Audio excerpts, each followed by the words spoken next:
رب اشرح لي صدری ويسر لي امری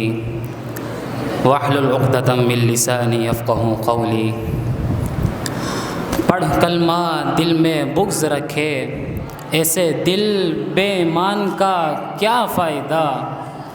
جس کے اندر کا مر انسان جائے، ایسی بے جان کا کیا فائدہ، جو ذکر نبی میں نہ بولے، ایسی بدبخت زبان کا کیا فائدہ۔ مختصر حمد و ثناء کے بعد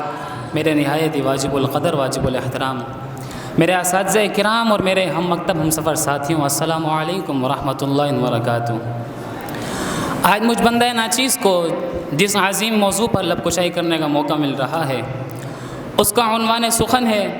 حضور سرور کونین صلی اللہ تعالیٰ علیہ وسلم کی تشریف آوری، جسے عرف عام میں میلاد شریف بھی کہا جاتا ہے۔ سامعین کرام،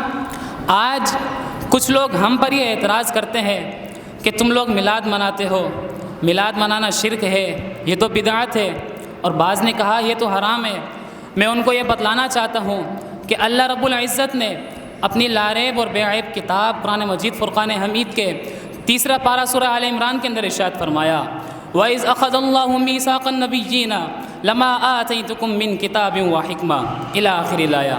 ترجمہ کنز الایمان ہے، اور جب اللہ رب العزت نے پیغمبروں سے ان کا عہد لیا جو میں تم کو کتاب دوں اور حکمت، پھر تشریف لائیں تمہارے پاس وہ نبی جو تصدیق کریں تمہاری کتابوں کی، پھر تم ضرور ان پر ایمان لانا اور ضرور ان کی مدد کرنا۔ پھر فرمایا کہ تم نے اس پر اقرار کیا اور اس پر میرا بھاری ذمہ لیا؟ تو سب نے عرض کی کہ ہم نے اس پر اقرار کیا۔ تو فرمایا کہ گواہ ہو جاؤ اور میں خود تمہارے ساتھ گواہوں میں شامل ہوں۔ تفسیر نعیمی جلد نمبر 3 صفحہ نمبر 155 پر اسی آیت کی تفسیر میں حضرت علی، حضرت ابن عباس اور حضرت قتادہ رضی اللہ عنہم اجمعین بیان کرتے ہیں کہ اس عہد سے مراد صرف پیغمبر ہی نہیں بلکہ ہر نبی کی امت بھی شامل ہے، یعنی کہ ہر نبی نے اپنی امت کو بلا کر حضور علیہ السلام کی تشریف آوری کا ذکر کیا۔ حضرت عیسیٰ علیہ السلام نے کچھ اس طرح ذکر کیا کہ قرآن مجید کے 28واں پارہ سورہ صف کے اندر آتا ہے، وَإِذْ قَالَ عِيسَى ابْنُ مَرْيَمَ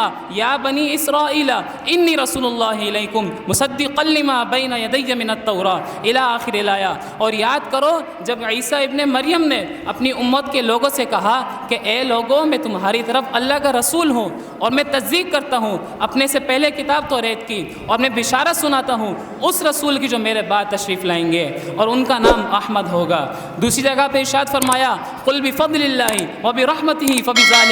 فبذلک فلیفرحوا هو خیر مما یجمعون۔ کہیں ارشاد فرمایا، وما ارسلناک الا رحمۃ للعالمین، کہ اے محبوب ہم نے آپ کو تمام جہان والوں کے لیے رحمت بنا کے بھیجا ہے۔ کہیں ارشاد فرمایا، ورفعنا لک ذکرک، کہ اے محبوب ہم نے آپ کی خاطر آپ کے ذکر کو بلند کر دیا۔ اور آج کل چند کتابیں پڑھ کر ممبر پہ بیٹھ کر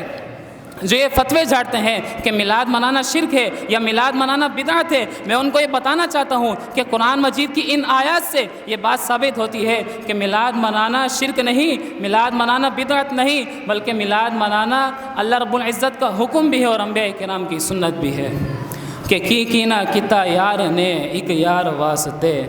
کی نہ کتا یار نے ایک یار واسطے، رب میں فلاں سجائیاں نے سرکار واسطے۔ سامعین کرام، اللہ رب العزت نے اس روئے زمین پر کم و بیش 1,24,000 انبیاء کرام کا نزول فرمایا، لیکن جب باری آئی آمنہ کے لال کی، جب باری آئی والی کونوں مکان کی، جب باری آئی دونوں جہانوں کے سردار کی، جب باری آئی نبی آخر الزماں کی، جب باری آئی امام الانبیاء کی، جب باری آئی اس ہستی کی کہ جس نے لامکان کی بلندیوں کی سیر کی، جب باری آئی اس ہستی کی کہ جس نے رب ذوالجلال کا دیدار آمنے سامنے بنا کسی پردے کے کیا، جب باری آئی اس ہستی کی جو روح کائنات بھی ہے، جو بزم کائنات بھی ہے، جو جان کائنات بھی ہے، جب باری آئی امام الانبیاء جناب محمد مصطفیٰ احمد مجتبیٰ کی کہ جن کی ولادت پر رب ذوالجلال نے آسمان کو تاروں سے جگمگا دیا، کہ جن کی ولادت پر فرش والوں نے پورے روح زمین پر چراغا ہی چراغا کر ڈالا، کہ جن کی ولادت پر پورے روح زمین پر خوشی کی لہریں دور اٹھیں۔ اگر اس دن کوئی غمگین ہوا یا کوئی رویا تو وہ صرف اور صرف شیطان تھا۔ اور آج بھی جب عاشقان رسول حضور کی ولادت کی خوشی میں حضور کے میلاد مناتے ہیں یا چراغا کرتے ہیں، تب بھی تکلیف صرف اور صرف شیطان کو ہی ہوتی ہے۔ مفتی احمد یار خان نعیمی صاحب نے اس پورے واقعے واقعے کو کیا خوبصورت انداز میں بیان کیا ہے کہ نثار تیری چہل پہل پر، نثار تیری چہل پہل پر ہزاروں عید ربیع الاول، سوائے ابلیس کے جہاں میں سبھی تو خوشیاں منا رہے ہیں۔ وآخر دعوانا الحمد للہ رب العالمین۔